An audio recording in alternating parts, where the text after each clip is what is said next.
Je veux souhaiter la bienvenue à tout le monde dans cet atelier. Je veux vous remercier également pour votre flexibilité. Je sais qu'on a dû déplacer l'atelier pour des questions de logistique et d'horaire et de ressources, Euh, mais tout est enregistré pour qu'on puisse le diffuser à tout le monde qui est inscrit. On avait près d'une centaine de personnes inscrites pour cet atelier, puis on va pouvoir le diffuser comme on le fait toujours. Je veux vous souhaiter la bienvenue à l'Académie d'Iskitus et également à notre épisode de notre webinaire ou notre formation gratuite cette semaine qui devrait durer à peu près 50 minutes. Je vais parler aujourd'hui un sujet qui nous touche beaucoup à cœur chez Disquitus parce que oui, autant qu'on aime parler de performance organisationnelle, de leadership, de gestion du changement, il faut également parler de santé mentale, de mieux-être, d'équilibre de vie comme gestionnaire leader. Alors cet épisode 143 quand même déjà webinaire qu'on fait depuis le début de la pandémie. On continue, puis je veux remercier également la contribution de l'Assemblée de la francophonie de l'Ontario qui veut continuer d'offrir des ateliers en collaboration avec l'Académie d'Iquitus au réseau francophone en Ontario, des organismes dans le milieu associatif et institutionnel, mais également partout au Canada, au-delà des frontières de l'Ontario. Alors, merci à toute l'équipe de Peter Omanock et de Fabien Hébert et toute la gang de l'Assemblée de la francophonie de l'Ontario. On se lance-tu, gang? On se lance là-dedans? C'est un sujet qui me touche beaucoup. J'aime parler d'innovation, mais également j'aime moduler les attentes quand ça vient à l'innovation, parce que innovation égale plus souvent qu'autrement changement. Alors pourquoi ce webinaire? Parce qu'on sait que l'innovation et les changements au milieu organisationnel engendrent souvent de la perturbation. Alors, même si nous, on est entrepreneurs, puis on aime avoir une belle vision, puis on aime que les choses bougent et évoluent au sein de l'organisation, parfois on oublie également que les gens doivent nous suivre, particulièrement nos employés qui ont des attentes face à nous par rapport aux changements qu'on fait, l'ampleur des changements et comment ça peut perturber leur quotidien, alors qu'eux, ils viennent travailler pour nous aider à la mise en œuvre efficace et efficiente de la mission. On veut qu'ils nous aident dans le changement, dans la vision, mais parfois ça peut être lourd, puis il faut juste y penser. Quand c'est lourd, ça peut avoir un impact sur l'équilibre de vie des gens, leur santé mentale, bien sûr, et leur santé physique. Donc, on veut aussi parler de comment important pour les gestionnaires leaders de favoriser une innovation qui est durable et préventive. Lorsqu'on parle d'innovation en général, comme sujet en général, il est en lien avec prendre une meilleure place sur son marché, peu importe dans quel domaine on est. Ça demande beaucoup d'investissement, ça demande du temps.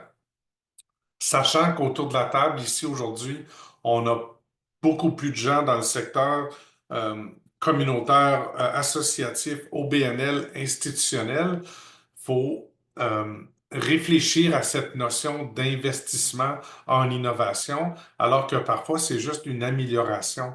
On va l'appeler innovation, mais vraiment on est en train d'instaurer une pratique exemplaire qui existe déjà.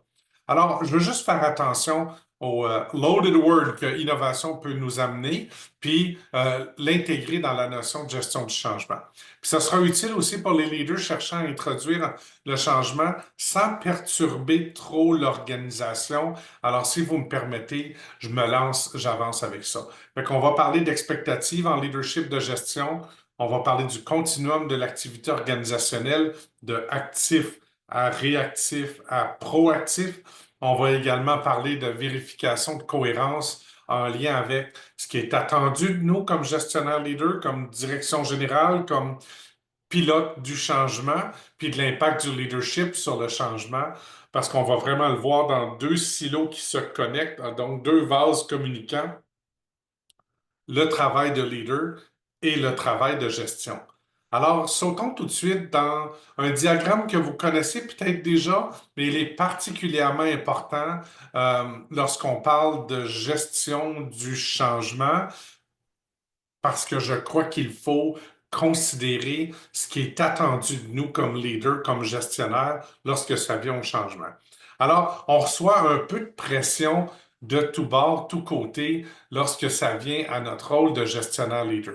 Puis il y a de la pression qui vient du haut, on le sait, il y a des attentes, ça vient du conseil d'administration, et ou des personnes dans un rôle de dirigeant comme la direction générale, si on ne l'est pas, la direction générale, ça peut venir également de comités du conseil d'administration, mais ils ont des attentes relativement simples.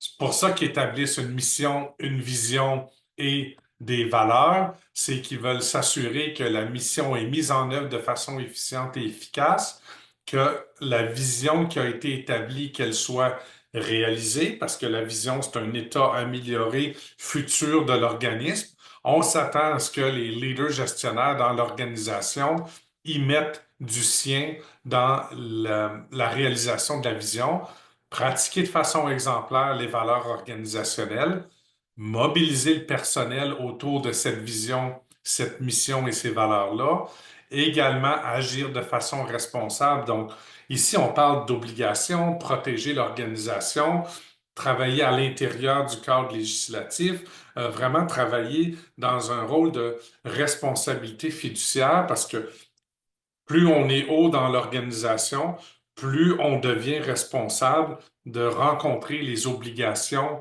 de l'organisation, non seulement le rôle de l'organisation. Et puis, bien sûr, rencontrer les objectifs établis, que ce soit dans un cadre stratégique, un cadre d'imputabilité de la direction générale, un tableau des résultats ou des normes de qualité. Il y a des attentes de la part des dirigeants que tout gestionnaire leader contribue à ces choses-là. Mais ça, c'est une pression qu'on reçoit qui provient, je vais dire, du haut dans le cas de notre diagramme actuel, mais je crois que la pression au quotidien vient beaucoup plus du bas. Puis quand je dis du bas, je parle dans ce diagramme ici, c'est quoi les attentes, les expectatives des employés quand ça vient à notre rôle de gestionnaire leader? Bien, premièrement, établir la direction à prendre et les grandes priorités. C'est pas eux qui vont les deviner, les priorités. C'est pas eux qui vont les établir. C'est vous qui allez le faire. Allez-vous les consulter? Bien sûr, vous allez les consulter. Vos structures permanentes de consultation dans l'organisation, comme sondage du personnel, groupe de travail, comité aviseur, les données sur la satisfaction, les besoins, tout ça va vous aider à établir les priorités et la direction à prendre, mais les employés le savent bien que vous avez un rôle différent que le leur et ça fait partie de votre rôle. Ils s'attendent à ça. Ils vont également s'attendre à ce que vous clarifiez les attentes. Rôle, responsabilité, fonctionnement. Puis quand ça vient à la gestion du changement, il y a des ajustements qui se font parce que le changement n'est pas soutenu strictement par la gestion ou la personne leader, c'est soutenu par le personnel qui chacun vont jouer leur petit rôle, leur part, leur responsabilité dans tout ça. Ils vont également s'attendre à ce que vous teniez des réunions, des séances de travail qui sont utiles et engageantes, que vous contribuez, que vous soutenez leur réussite professionnelle souvent par le coaching, que vous cultiviez au sein de l'équipe la collaboration, que vous teniez les employés sous-performants imputables et que vous preniez des décisions qui sont bonnes pour l'organisation et que vous communiquiez régulièrement les choses importantes. C'est pas nouveau, ça, je le sais que c'est pas nouveau, mais c'est toute la gestion, ça. Mais quand moi je parle de gestion leader ou de leader gestionnaire ou de gestionnaire leader, c'est parce que je le sais que dans la portion gestion, presque 80% des choses que nous avons à faire, c'est une notion de faire ressortir le meilleur des gens et faire ressortir le meilleur de l'organisation ou du département. Pour ça que moi, j'y crois fermement que notre cape de leader, on ne la porte pas tout le temps. On porte notre chapeau de gestionnaire dans le rôle qu'on a à jouer parce qu'il y a des expectatives assez importantes de part et d'autre. Ceux qui ont des équipes de gestion, on vient ajouter une nouvelle pression ici, celle des autres gestionnaires dans l'organisation, dans ton équipe de gestion. On va s'attendre à ce que tu agisses comme un collègue idéal, une collègue idéale, de collaborer sur les initiatives systémiques, pas juste tes dossiers à toi, ne pas tirer sur ton coin de la couverte quand ça vient à l'allocation des ressources, être disponible pour tes collègues, rencontrer tes objectifs, faire ta juste part au niveau du tableau des résultats, avancer des initiatives stratégiques et également assumer les responsabilités qui te reviennent dont plusieurs sont indiqués dans la liste qui est ici et la liste qui est là. Fait que quand la structure, elle se développe et on ajoute des éléments dans la structure organisationnelle, c'est certain que la pression augmente comme gestionnaire leader. Ton équipe numéro un, c'est ta gang de gestionnaires et l'équipe pour laquelle tu es responsable, ça tombe dans une notion de responsabilité et d'obligation lorsqu'on t'assigne une équipe pour travailler sur tes dossiers. Et là, je viens ajouter, parfois je l'appelle le comité merdier, parfois je l'appelle l'ego, parfois je l'appelle le soi, parfois je l'appelle tout simplement vouloir faire une bonne job. J'ai aussi des attentes face à moi-même. Puis parfois, celles-là aussi peuvent nous jouer des tours. On devient tellement exigeant envers nous-mêmes que ça vient multiplier les exigences qu'on a dans notre rôle. Alors, je veux réussir dans mon travail, je veux maintenir un équilibre de vie, je veux avoir un sentiment de compétence, avoir confiance en moi-même, donner mon 100%, être à la hauteur des attentes des trois autres sphères qui sont ici et prendre soin de ma santé mentale et physique. On a toutes ces attentes-là. Puis là, j'ai comme le goût de vous faire un clin d'œil puis de vous dire, allez donc me dire dans le chat d'où vient la plus grande pression pour vous. Est-ce qu'elle vient des dirigeants du conseil d'administration? Est-ce qu'elle vient des employés? Est-ce qu'elle vient de vos collègues ou est-ce qu'elle vient de vous-même? Puis là, je vous demande d'être franc avec vous-même parce que des fois, ça se peut que ce soit les employés qui poussent le plus sur vous à un certain moment donné. Puis c'est correct, ça, de l'avouer. OK? Alors, allez dans le chat, venez me dire, là, vous autres, là, elle vient d'où la pression, la plus grande des pressions dans ces quatre sphères-là? OK? Puis là, je ne parle pas dans votre rôle d'agent ou d'agente, là, qui est en lien directement avec le client. Ça, à ce moment-là, c'est pas le même rôle de gestionnaire leader. Excellent, je vois des réponses moi-même, ça revient souvent, hein, à vouloir satisfaire. Oui, parce que c'est également notre rôle. Hein. J'entends le mot satisfaire. Oui, j'ai des choses à satisfaire provenant des employés, provenant des dirigeants, provenant de mes collègues et provenant de moi-même. Alors, la pression vient de partout. Il faut la considérer dans le reste de la conversation aujourd'hui. Fait que je vais vous donner un autre outil dans la réflexion aujourd'hui. Alors, s'actualiser ou créer un petit peu de awareness, comme on dirait en anglais, autour de elle vient où toute cette pression-là? J'aime dire parfois que comme gestionnaire leader, on veut donc ce titre-là, ce rôle-là, ce poste-là. Puis des fois, je me dis, careful what you wish for, parce que c'est pas facile jouer le rôle de gestionnaire leader, puis toute la pression qui peut venir avec. Ça prend une certaine résilience. Et pour moi aussi, j'ai appris avec le temps, ça prend une grande discipline. Ça prend une grande discipline puis la capacité d'être réaliste, euh, pas trop porter ses lunettes roses, pas trop porter ses lunettes grises, puis essayer de voir les choses telles qu'elles sont, pas mieux, pas pire, telles qu'elles sont. Et ça demande de la discipline parce que c'est facile de se faire influencer par n'importe quelle de ces quatre sphères ici. Ça va? Si vous avez des questions, n'hésitez pas de les mettre dans le chat ou dans le questions et réponses de la fonctionnalité Zoom. Je vais vous présenter un petit diagramme. C'est un continuum que j'ai créé. C'est un peu quétaine, mais je pense qu'il va vous parler. On parle souvent de se valoriser, souvent dans la notion de on est réactif, on est proactif, nous autres, si on se valorise autour de ces deux concepts-là, que c'est important d'être proactif, puis c'est important d'être réactif. Je ne suis pas en désaccord avec vous, mais parfois on oublie que notre rôle de gestionnaire nous fait nous ramène toujours dans ce qui est le plus important pour que l'organisation réussisse à long terme. Il y a plein de littérature puis de données sur la question. Si vous lisez le livre Good to Great, on va parler particulièrement de la capacité de faire rouler la boîte de façon disciplinée avec, à long terme, les données de réussite de l'organisation en tête. Donc, on oublie le mot actif. C'est un continuum, tout ça, de réactif à actif à proactif. Puis laissez-moi mettre un petit peu de données de viande autour ici de l'os, parce que c'est important d'être réactif, mais pas tout le temps. Si on est toujours en mode réactif, c'est parce qu'on n'a pas opérationnalisé nos processus, on n'a pas établi des standards de qualité puis d'excellence, puis on ne se donne pas un état de fonctionnement optimal qui nous permet de passer 80% de notre temps là. Ça fait qu'on vit dans le réactif constamment. On a l'impression que tout est urgent, on est désorganisé. Les accidents, ben, c'est sûr qu'on va être réactif à ça, mais on ne peut pas toujours être en mode réactif puis que tout soit imprévu. On discutait à un moment donné lors d'une formation avec un groupe d'un département d'incendie, de pompiers dans une municipalité, puis et même eux ne se voient pas dans un mode réactif. Ils se pratiquent tellement, ils ont tellement vu toutes sortes de scénarios, ils ont des checklists pour tout, tout fonctionne bien. Quand quoi arrive, même si c'est une urgence pour quelqu'un d'autre, pour eux autres, tout est planifié.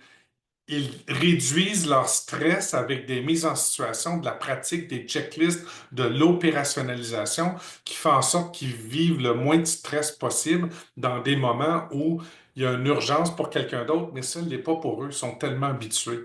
Donc, la notion de réactif, on va l'utiliser quand ça nous aide le plus. Sortir d'une urgence, régler un accident ou un imprévu, sauter sur une opportunité, être à l'avance sur les tendances. Quand quelque chose shift, change, on va être en train de sauter sur cette opportunité-là, mais on va essayer de ne pas vivre là.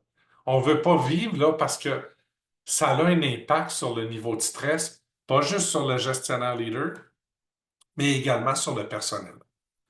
Puis, ce que je veux vous encourager à réfléchir ici, c'est pour l'ensemble des gens, quand on arrive au travail, on ne s'en vient pas vivre dans l'urgence tout le temps. On veut que notre travail contribue à notre vie versus que notre vie contribue au travail. Donc, on veut vivre dans un mode actif. Je m'en viens contribuer. Euh, je fais une livraison de services de qualité. J'ai des normes et standards d'excellence qui sont en place. On les rencontre régulièrement. Ça fait partie de notre actif, ça. On mesure la performance, plutôt les mesures ou les pratiques qui assurent la performance sont surveillés. Les résultats de performance à la fin de chaque trimestre sont surveillés. La satisfaction de la clientèle est mesurée, surveillée. L'encadrement du personnel, le coaching, assurer de la clarté, amener le personnel à s'actualiser autour de leur rôle et le réussir. C'est du quotidien, c'est 80% de la job. Cultiver la collaboration et l'amélioration continue et instaurer des réunions efficaces, ça devrait occuper 4 de nos 5 jours par semaine. Fait qu'on est comme vous le voyez, on est vraiment dans le mode gestion ici, plus qu'en mode leadership. Puis cette notion de faire rouler la boîte à 80% de son temps comme, euh, comme un moteur dans l'huile, on peut s'assurer de la pérennité de l'organisation lorsque le moteur est bien entretenu. C'est lui qui nous amène à long terme vers la destination.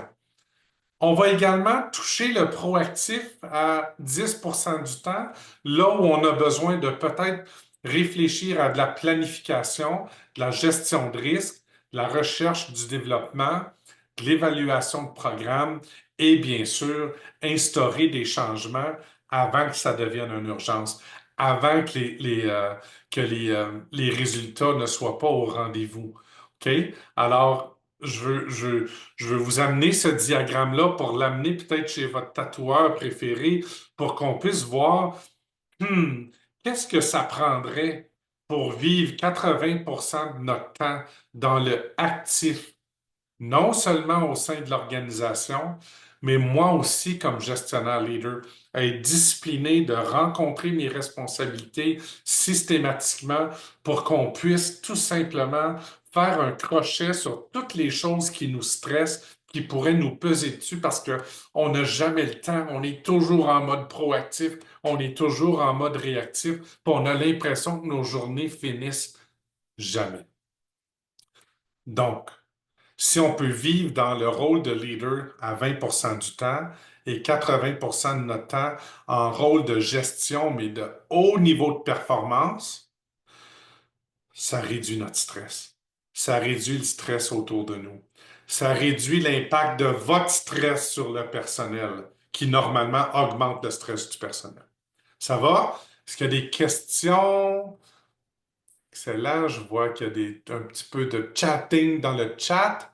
N'oubliez pas, on partage toujours l'enregistrement des webinaires. Alors, si vous arrivez un peu en retard, inquiétez-vous pas, c'est tout enregistré. Et quand on parle de changement, c'est là où moi, dans ma tête, c'est je suis leader quand j'amène du changement dans l'organisation parce que je ne suis pas capable de le faire tout seul. Tout ce que je peux faire tout seul, c'est du management. Tout ce que je dois faire à apporter les gens avec moi, à amener l'organisation dans un état amélioré, ben, ça demande du leadership à ce moment-là. Un changement, c'est une situation ou une amélioration qui est nécessaire d'une situation problématique. Quand on va parler de gestion du changement dans une organisation, on n'est pas en train de parler de passer du papier HP à du papier Hammermill, là. Je ne suis pas en train de parler de petits changements qui ont très peu d'impact sur l'organisation. Je suis en train de parler de quelque chose qui règle une situation problématique. Essentiellement, il s'agit d'un enjeu qui est suffisamment important pour justifier ton temps, ce 20%-là, tes efforts, mobiliser les ressources et les personnes nécessaires à sa résolution. Donc, quand on parle de gestion du changement, on n'est pas juste en train de parler de quelque chose que tu peux faire, comme on dit en anglais, with a stroke of a pen. On va changer une description de tâche de quelqu'un pour inclure la distribution des clés du bureau à des ressources externes. Non, ce n'est pas du changement qui nécessite ton leadership. Ça, c'est du changement qui nécessite ta gestion, ton travail organisé dans la boîte. Cette situation prioritaire peut même exiger la suspension de d'autres initiatives. Puis on l'a tous vécu, ça arrive des fois. Il faut juste faire OK, all hands on deck, tout le monde. Faut nous aider à instaurer ce changement-là. On vient de perdre une subvention majeure. Ou la pandémie est arrivée, on ne peut plus faire ça. Qu'est-ce qu'on fait maintenant? All hands on deck. Parfois, la situation prioritaire va exiger de suspendre d'autres initiatives et de concentrer les efforts sur ce changement.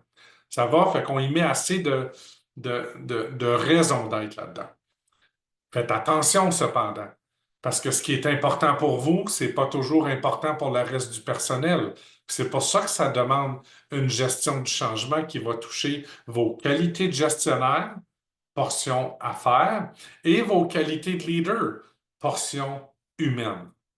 Donc, ici, je vous amène à dire, OK, la gestion du changement, c'est quoi? C'est le travail que toi, tu dois faire comme gestionnaire dans l'amélioration de la mise en œuvre de la mission ou la réalisation de la vision de l'organisation. Fait au minimum, il faut que tu sois capable de dire, ça fit dans ma mission, ça fit dans ma vision. Au minimum.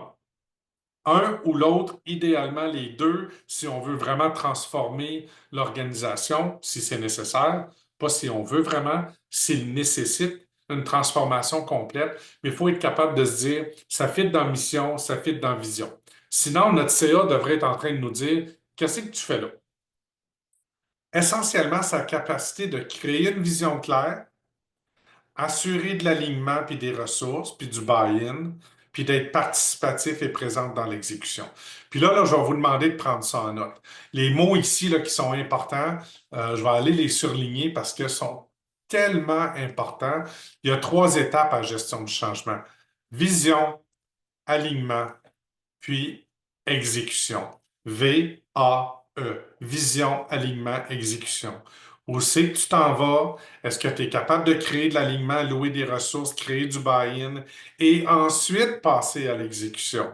Fait que là, je fais des clins d'œil à tous ceux dans la gang qui sont ultra entrepreneurs, qui ont une belle vision, puis tout d'un coup, en dedans de 10 minutes de leur nouvelle vision, sont déjà dans l'action. Puis après ça, ils se demandent pourquoi les gens ne suivent pas. C'est parce qu'on a sauté, on a brûlé, on a loupé une étape.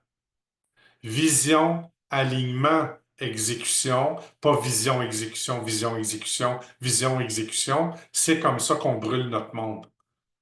Parce que ça prend une motivation de la part du personnel, ça prend des ressources, ça prend un plan, ça prend de l'argent, ça prend un ordi, ça prend de la formation, ça prend de l'alignement avant de passer à l'exécution. Et plus cette deuxième étape-là est faite, plus il y a de chances de succès dans instaurer le changement voulu.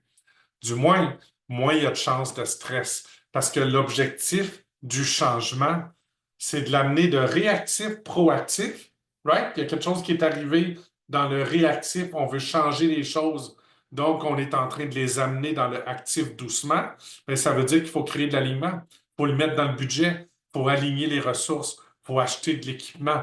Peu importe, ça va nous aider à ramener tout ça dans le changement qu'on effectue passe de proactivité ou réactivité à activité. Sinon, il va toujours être à haut niveau de stress, ce changement-là. Ultimement, c'est la capacité d'une personne de piloter les initiatives de changement avec étant intelligence émotionnelle et d'affaires. C'est pas juste business, c'est pas juste l'être humain non plus. C'est les deux créés en synergie pour que ce changement-là vienne soutenir la mission, donc sa mise en œuvre ou la réalisation de la vision. Ça va, gang? Je regarde le chat, voir s'il y a des questions. Je ne vois rien. Je vais avancer. En gestion de changement, on parle de vision, alignement, exécution. Puis dans les principes qui sont à retenir, là, ils ont l'air répétitifs, là, puis je fais exprès. Je fais exprès. C'est un mélange d'intelligence d'affaires et d'intelligence émotionnelle. C'est vraiment notre capacité de faire le lien entre les deux, parce que si on est strictly business, on sait l'impact que ça va avoir sur les gens. Puis si on est strictly people, les choses ne changeront pas. Faut créer cet équilibre-là. La gestion du changement aussi allie compétences techniques et compréhension de la dynamique humaine. Compétences techniques. Si on est en train d'établir des changements dans l'organisation, c'est parce qu'on est en train aussi de toucher son fonctionnement technique de livraison de services, produits, programmes dans la mission, que si les compétences techniques ne sont pas là, c'est soutenu par l'effort humain seulement et avec le temps, on épuise les gens. En d'autres mots, compétences techniques, procédures, mécanismes, gabarisation, gabarit, formulaire, processus, même logiciel, automatisation, c'est la compétence technique qui vient soulager l'engagement technique humain pour augmenter son engagement au sein de l'équipe, au niveau de la cohésion, au niveau de la contribution dans les résultats. Aussi, le processus de gestion du changement s'applique particulièrement aux changements qui sont importants. Donc, ils ont une grande portée, ampleur, durée. Si c'est quelque chose qui se fait en une semaine, faites-le. Stroke of a pen, changement de poste, changement de description de tâche, ajout à une procédure. Vous avez le droit de faire ça. Lorsqu'on le fait, ces petites ces petits home runs-là, à le faire avec une application à un processus ou à une directive, bien, ça vient enlever je vais dire le landscape ou l'inventaire de tous les changements qui sont en cours. Si c'est vraiment un changement important, il n'y en aura que quelques-uns, puis ils ne prendront pas plus de 20% de ton temps ou du temps de personnes dans ton équipe. L'autre, le point que moi je juge comme étant un des plus importants, c'est la notion de si vous n'avez pas de standard d'excellence, vous allez avoir de la difficulté à arrêter les choses à améliorer qui sont les plus importantes. Donc, comme vous le savez, pour moi, c'est clé d'être capable de mesurer satisfaction, besoin, tendance de la clientèle. Puis si on ne mesure pas un taux de satisfaction auprès de nos utilisateurs, qu'on les appelle des bénéficiaires, des clients, des participants, si eux ne sont pas en train de nous dire good job, organisme ABC, ben nous, on n'est pas vraiment capable d'établir, d'allouer de l'énergie aux choses qui ont besoin d'attention parce qu'on n'est jamais certain si on fait une bonne job. Nous, on veut se dire, chez nous, notre taux de satisfaction visé, c'est 82,5%. Quand on a atteint notre 82,5 puis que c'est dans le vert, dans notre tableau de résultats, on est capable de se dire, oui, on en a de l'énergie maintenant pour aller adresser d'autres enjeux qui ne sont pas dans le vert, qui ont besoin de notre attention, qui sont dans le rouge ou peut-être juste dans le jaune, mais pour faire des changements, il faut qu'il y ait au moins certains éléments qui vont bien. Puis si on n'est pas capable de le démontrer avec les standards d'excellence qui sont déjà rencontrés, votre personnel va être essoufflé avant même qu'on déclenche le changement. 5, le changement ne se gère pas comme le quotidien, mais il se gère au quotidien. C'est l'expression préférée à ma collègue Micheline. Ça ne se gère pas comme le quotidien qui est opérationnalisé, standardisé, procédure, logiciel, approche constante, tout le monde s'entraide, les résultats opérationnels, les résultats peut-être stratégiques s'ils touchent le fonctionnement, mais ici, on parle de choses qui doivent être surveillées dans ta mire au quotidien. Parce que si tu reviens avec l'importance du changement que tu as décidé de mettre en place seulement au trimestre ou seulement à tous les mois, ou peut-être si tu as le temps lors de la réunion hebdomadaire de l'équipe, les gens vont penser que ce n'est pas important. Donc, il faut le gérer au quotidien, il faut le garder vivant. Là, je vais vous apporter dans comment on donne du sens au changement pour s'assurer que lorsqu'on reçoit de la pression du personnel ou lorsqu'on reçoit de la pression des gens qui sont peut-être réticents au changement ou qui sont déjà épuisés ou qui vous voient comme ah, regarde les dons, Alain, encore un autre changement, une autre affaire, ben, il faut qu'on soit capable de le justifier. Comment on justifie ça? Ben, premièrement, qu'est-ce qui a déclenché le changement? Est-ce qu'on a une nouvelle mission ou un nouveau mandat qui a été adopté? Est-ce qu'il y a un nouveau cadre stratégique ou une vision stratégique, soit pour le secteur ou le département ou l'organisation qui a été adopté? Est-ce qu'il y a un manquement dans la livraison efficace de nos services? Donc, il y a des problèmes au niveau de la livraison. On constate que le fonctionnement n'est pas là. Les choses sont envoyées de façon irrégulière. Peu importe, est-ce qu'il y a un manquement qui le fait déclencher, qui est parfois des plaintes, qui peut ressembler à la prochaine? Est-ce qu'il y a des taux de satisfaction qui sont bas par rapport à la clientèle ou d'autres, ou d'une autre partie prenante qui est importante? Est-ce qu'il y a un nouveau besoin qui a été identifié par la clientèle ou une autre partie prenante?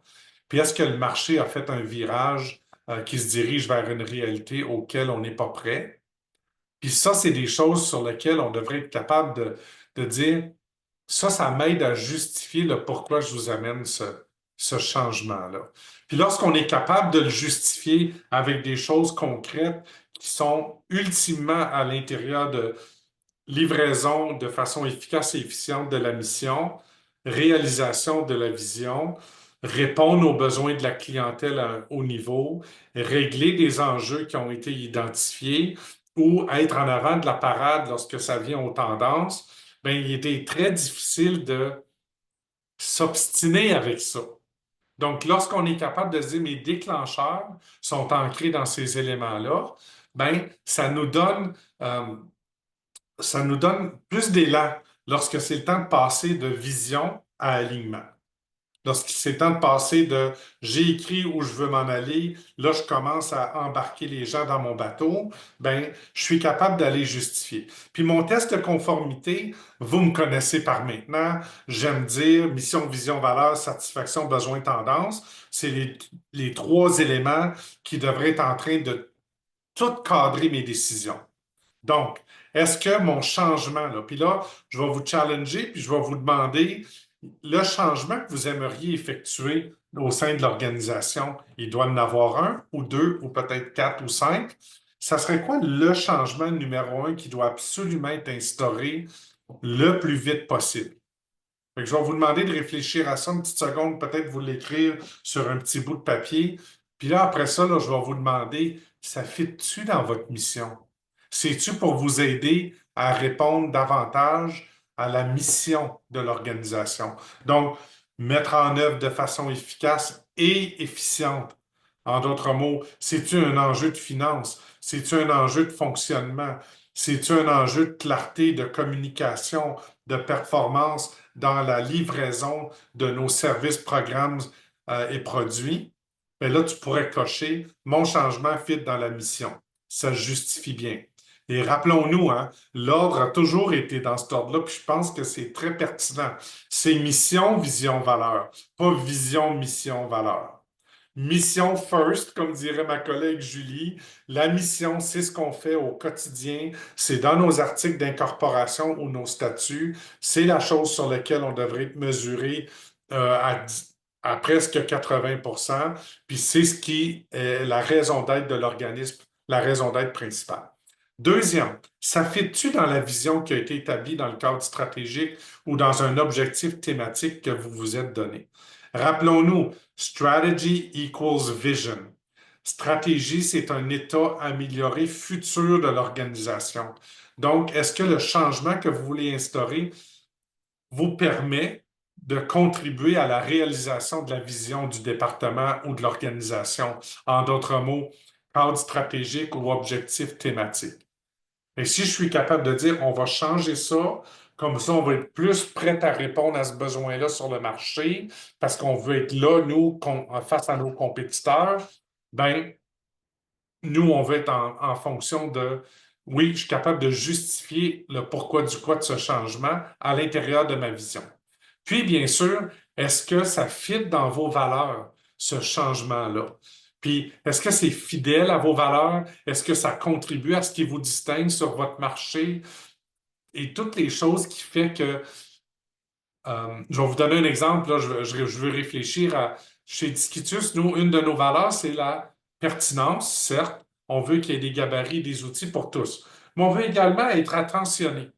Fait que là, dernièrement, pour nos programmes de plusieurs jours, on s'est fabriqué une boîte, là, dans le cadre duquel tous les gabarits sont imprimés, tous les manuels de travail sont imprimés. Il y a 2 stylos, il y a le certificat qui est déjà pré-imprimé, prêt à recevoir le sceau. Et tout ça, puis c'est tout ultra personnalisé parce que dans nos valeurs, on a le mot attentionné. Fait que même si nos programmes sont plus souvent qu'autrement virtuels, les gens se sentent comme s'ils étaient en salle de classe avec une belle bouteille, un petit peu de sucre à la crème, 2 stylos, le livre qui correspond au programme, puis ils reçoivent ça, puis ils se sentent comme s'ils étaient en salle de classe avec nous. Ben, moi, quand j'ai instauré ce changement-là, j'ai été capable de justifier que non seulement ça allait aider à tous les participants d'être prêts pour leur formation, même quand ils étaient chez eux puis qu'il n'y avait pas d'imprimante, mais ça permettait aussi d'avoir une petite touche d'attention particulière. Donc, le changement que vous instaurez, est-ce qu'il fit avec les valeurs de l'organisation? Fait que ça, hein, comme vous me connaissez, pour ceux qui ont fait des ateliers avec moi, si j'avais bien le quoi de faire tatouer sur un bras, ça serait mission, vision, valeur d'un côté, puis de l'autre côté, ça serait satisfaction, besoin, tendance. Fait que dans les questions à répondre qu'on devrait toutes maîtriser dans l'organisation, CA, employés, dirigeants, gestionnaires, tout le monde qui sont engagés dans l'organisation, il y a 4 questions à répondre que tout le monde doit maîtriser. Puis c'est pour ça que ça doit être des petites phrases simples. Qu'est-ce qu'on fait? Mission. Pour qui on le fait? Clientèle. Où est-ce qu'on s'en va? La vision. Pourquoi le faire avec nous? Les valeurs. Mission, vision, valeur. Pour qui? Mission, vision, valeur. Pour qui? Qu'est-ce qu'on fait? Pour qui on le fait? Où est-ce qu'on s'en va? Puis pourquoi qu'on devrait le faire avec nous? Si je maîtrise ça, je suis capable de prendre des décisions. Le pour qui on le fait, là, ça s'en vient sur l'autre bras. Alors, mission, vision, valeur d'un côté, satisfaction, besoin, tendance sur l'autre bras. Comme ça, tout ce que j'ai dans les mains et ce que je fais de mes mains fit à l'intérieur de ce cadre de travail-là. Donc, est-ce que le changement que j'apporte améliore le taux de satisfaction des bénéficiaires ou des parties prenantes? Oui ou non? Est-ce qu'il répond à un besoin, soit plus adéquatement ou un nouveau besoin de la clientèle? Est-ce qu'il s'aligne avec les tendances et me permet d'être compétitif sur mon marché?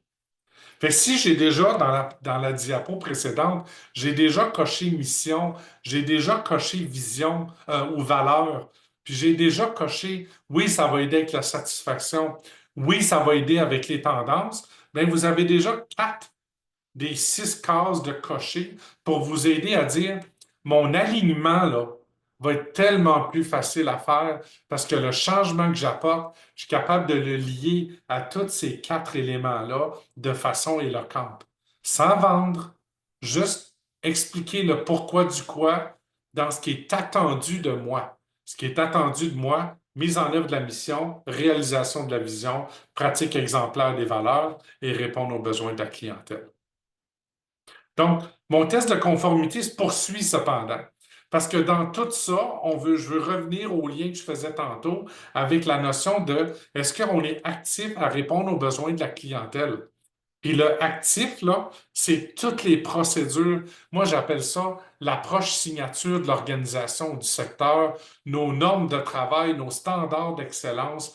J'appelle ça, j'ai mis 3 mots, opérationnalisation, gabarisation standardisée, si on veut, puis automatisation des processus lorsqu'on peut le faire. Fait que ça vient boucler notre carré de sable. J'ai dans mes mains mission, vision, valeur, satisfaction, besoin, tendance. Ensuite, opérationnalisation, gabarisation, automatisation. Donc, l'approche signature de l'organisation est à un haut niveau.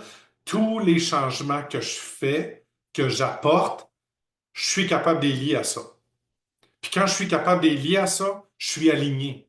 Donc, c'est moins facile de te reprocher d'avoir des caprices ou d'avoir des initiatives quand les ressources ne sont pas là. Non, je suis capable de lier à améliorer mes opérationnalisations, à standardiser mes approches et à même automatiser les choses pour que l'approche signature de l'organisation contribue au taux de satisfaction de la clientèle à l'intérieur de notre mission. Ça, c'est un home run. Fait que le changement que vous aviez identifié tantôt dans vos notes, est-ce qu'il en coche 3 ici ou 2 ou juste un? Ici, est-ce qu'il en coche 3, 2 ou juste un? Ici, est-ce qu'il en coche 3, 2 ou juste un? Puis, voilà, s'il coche les 9, ben, tu sais que c'est un changement qui est vraiment important, mais il va être tellement plus facile à aligner les gens et les ressources lorsque je suis capable de le confirmer. Puis, je sais que mon collègue Luc Comeau est dans la salle ici, puis lorsqu'on fait du financement d'OSBL, on est en train de travailler sur euh, aligner le pourquoi du quoi de l'organisme avec notre demande de financement, puis on est capable de justifier que ça fit dans notre mission, vision, valeur, que ça répond à un besoin et que c'est tendance. Et en plus, on va être capable de le livrer à long terme par une approche signature qui est pérenne. Ben, en bout de ligne, ça devient bien plus difficile de refuser de commanditer, de refuser de donner, de refuser d'offrir une subvention pour s'assurer de contribuer au long terme de l'organisme. Ça va? Fait que ça, c'est comme notre test de conformité. Fait que quand moi, je suis capable de cocher ces cases-là, je suis plus capable de passer à l'autre étape. Fait qu'en gestion du changement, ben, pour moi, le leadership, c'est la gestion du changement. Moi, j'ai décidé, là, il y a plusieurs années, de faire la différence et de ne pas dévaloriser la portion management de votre rôle. Le management, là, ça garde le moteur roulé. C'est votre tableau de bord comme dans une voiture. Il est derrière vous, puis vous le savez. Il ne manque pas d'essence, check engine light n'est pas allumé, tout va bien dans la boîte. Ça va vous demander 80% de votre énergie. Et si ça roule, vous êtes déjà 80% de succès. Le 20% pour se démarquer, le 20% pour aller over and above, le 20% pour vraiment réaliser une vision, ça tombe dans la portion leadership. Ça sort les gens de leur quotidien, donc c'est du leadership. Ça sort les gens de leur zone de confort, donc c'est du leadership. Ça sort les gens de ce qu'ils veulent vivre au quotidien pour qu'ils puissent atteindre des choses qui sont plus élevées. C'est pour ça que votre cap de leader, là, vous ne pouvez pas l'avoir tout le temps. C'est bien trop demandant. Elle est accroché derrière la porte dans votre bureau, puis vous l'utilisez au besoin, puis le besoin, c'est du changement. Donc, 80% management, 20% leadership. Ça veut dire, puis c'est la question que je vous lance avec un gros clin d'œil dans mon visage, c'est de dire, lorsque vous regardez votre semaine, est-ce que vous êtes en train de passer 4 jours sur s'assurer que la boîte roule bien, encadrer les gens, s'assurer que les processus sont clairs et que tout va bien, puis qu'une journée, semaine, vous voulez donner pour réfléchir, amener du changement, clarifier les attentes, revoir des procédures vers un changement qui va avoir un impact réel sur l'organisation. Fait que la notion leadership, c'est d'amener la gestion du changement, puis ça passe par 3 étapes. J'en ai mentionné une tantôt, vision. Hein? Vision, alignement, exécution. Ben, vous, dans votre rôle, c'est important de se dire, si je ne pars pas avec une vision claire, je vais avoir de la misère à créer de l'alignement. Donc, c'est la capacité pour toi d'articuler clairement la direction que prend l'organisation dans un avenir qui est rapproché. Et quand on parlait d'un changement important, ben, toi, tu as déjà ton point de départ, mais comme Stephen Covey disait tout le temps, Start with the end in mind. Ben, le end in mind, il faut qu'il soit clair, il faut qu'il soit engageant, peut-être même, je vais utiliser le mot inspirant. Essentiellement, c'est d'être capable d'identifier ce qu'on veut comme amélioration ou changement. Ultimement, c'est une vision qui est une condition imaginée, un état futur. C'est écrit comme on l'écrirait dans l'avenir. En 2026, on va être passé de cela à cela. Ça, c'est une vision claire et engageante. C'est les 3 éléments. Timeline, état actuel, état désiré.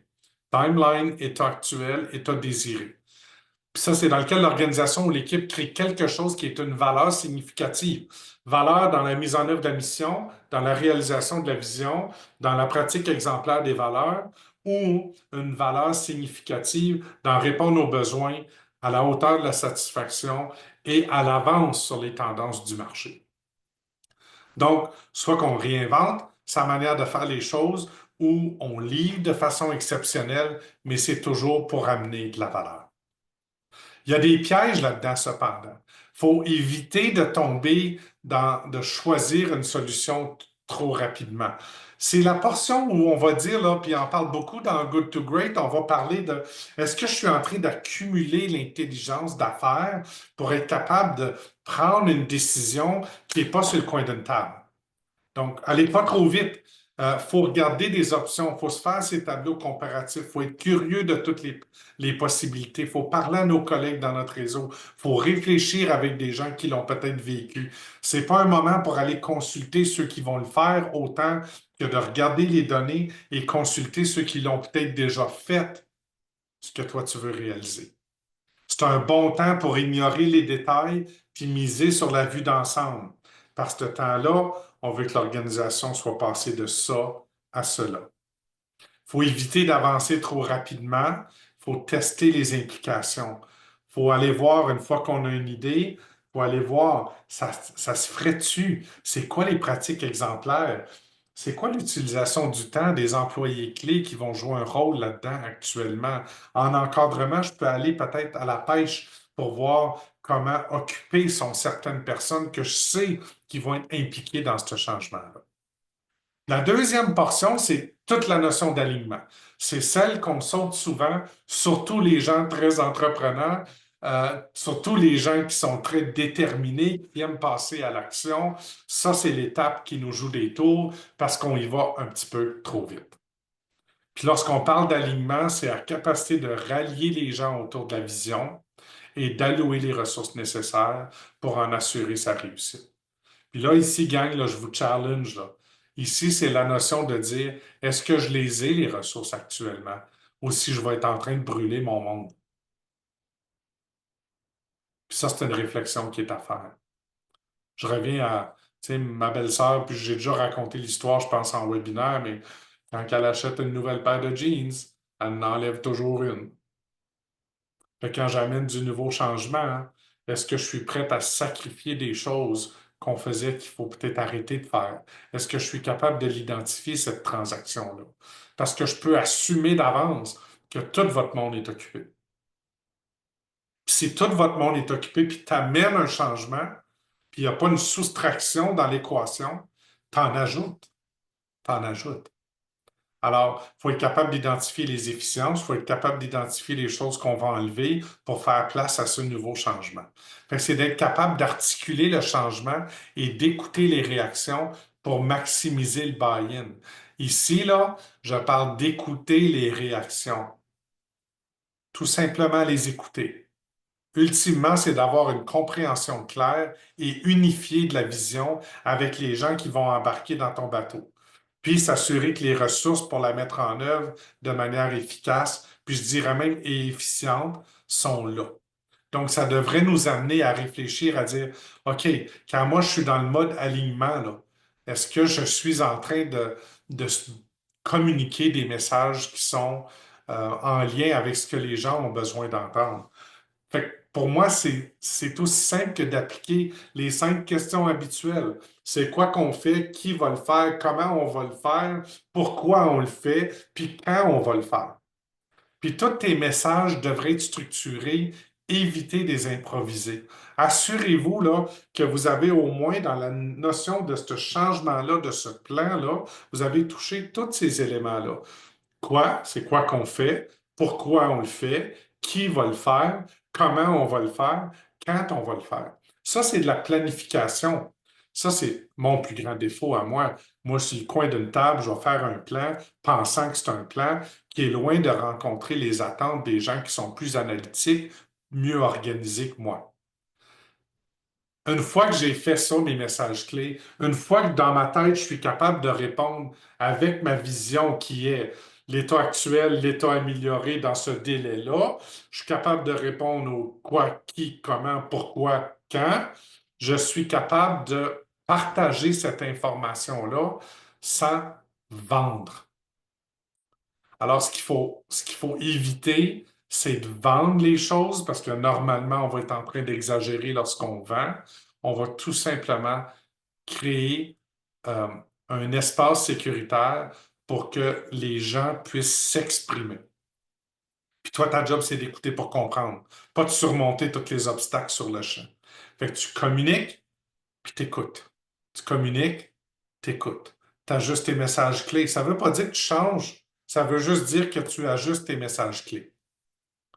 Puis, il faut faire attention de euh, se promener juste avec des lunettes roses ici. C'est la dernière astuce ici, c'est ne présentez pas que les gains, il faut aussi présenter les pertes. Il faut aussi présenter les défis qu'on va avoir. Il faut être reconnaissant, être réaliste, qu'on est capable, nous également, de voir les choses telles qu'elles sont. Puis plus on est réaliste, plus les gens qui sont axés à la tâche vont avoir l'impression que vous n'êtes pas en train de fabuler, rêver. C'est pas à propos de rêver ici, c'est à propos de créer de l'alignement. Puis l'histoire que j'aime raconter, on travaillait à un moment donné avec 2 organisations qui préparaient une consolidation de structure. Il y avait chacun à peu près une vingtaine d'employés. Puis là, ben, il avait annoncé à tout le personnel, on fait un changement, on va consolider ces 2 cliniques-là ensemble, puis c'est ça qui va arriver, puis point. Et bien sûr, il y a eu beaucoup de discussions de corridor, beaucoup de pushback de la part du personnel, puis on avait l'impression que ça allait pas fonctionner, puis qu'il allait avoir une tollée de la part du personnel, puis on n'était pas trop sûr comment adresser tout ça. Fait que quand on est venu travailler avec eux, on a tout simplement appliqué les principes de gestion du changement pour dire, c'est quoi la vision, est-elle claire? Oui, en dedans de 18 mois, donc du mois 1 au mois 18, les 2 consolidations de structure vont être faites, puis l'équipe va être consolidée également, sans perte d'emploi, d'ici, bien sûr, la date qui était 1 an et demi plus tard. OK, vision est claire. Ensuite, on a répondu sur un petit diaporama de quelques diapos, le quoi, le pourquoi, le qui, le comment, puis le quand. Ensuite, on a partagé avec les 40 employés qui étaient tous dans la même salle pour la première fois de leur vie. On leur a tout simplement demandé de poser les questions qu'ils avaient pour comprendre et de noter au moins une préoccupation et un item qui les rassure dans le plan qui a été présenté. Et c'est tout ce qu'ils ont fait pour créer de l'alignement. Fait que bien communiquer, être à l'écoute. Malgré qu'il y avait plein de préoccupations qui étaient pertinentes, Ça n'a pas empêché qu'ils l'ont réussi dans 13 mois au lieu de 18, tout simplement, je crois, parce qu'ils avaient bien écouté les préoccupations et ça leur a permis de structurer les messages en lien avec ce qu'ils avaient entendu. C'était vraiment un home run que par l'étape d'alignement, on était revenu sur cette étape-là plutôt que de passer à l'exécution trop vite. Alors, étape très, très importante. Puis bien sûr, la dernière étape, c'est l'exécution. C'est participatif dans la mise en œuvre. Ma collègue Micheline, elle me dit que la gestion du changement, là, ou un changement, c'est pas un croque-pot. You don't set it and forget it. Tu peux pas juste dire, OK, gang, changez, là, moi, j'ai d'autres choses à faire. Ben ça, c'est pas du leadership, mais pas pantoute. Puis c'est pour ça que pour moi, la gestion du changement égale leadership. Parce que tu es en train d'amener les gens à effectuer le changement. Ben, du leadership, ça ne se fait pas quand tu n'es pas on-site, comme on dit. Alors, encadrer les personnes responsables tout au long de la mise en œuvre, assurer une présence continue sur le terrain, adresser les irritants et les imprévus, rappeler la vision, la raison, l'impact, le quoi, le pourquoi, le qui, le comment, le quand, les avancées, rappeler tout ça, reconnaître les personnes qui s'activent également dans le changement. Puis là, le dernier, il est super important. Pas le dernier, mais celui-ci, je trouve, qui est un des plus importants. Il faut superviser et accompagner les gens qui sont réfractaires au changement pour qu'ils rencontrent les attentes. On ne peut pas juste dire, oh, ben, on va juste travailler avec ceux qui veulent, les autres, là, non. Non, parce qu'on va perdre ceux qui veulent contribuer au changement. Il faut être capable d'amener, puis ça, c'est dans votre rôle de gestionnaire et de leader, à ce que les gens où les attentes ont été clarifiées, on va s'attendre à ce qu'ils rencontrent ces attentes-là en pratiquant, oui, de l'accompagnement, mais de la supervision aux besoins, une conversation d'imputabilité aux besoins, une rencontre de supervision aux besoins.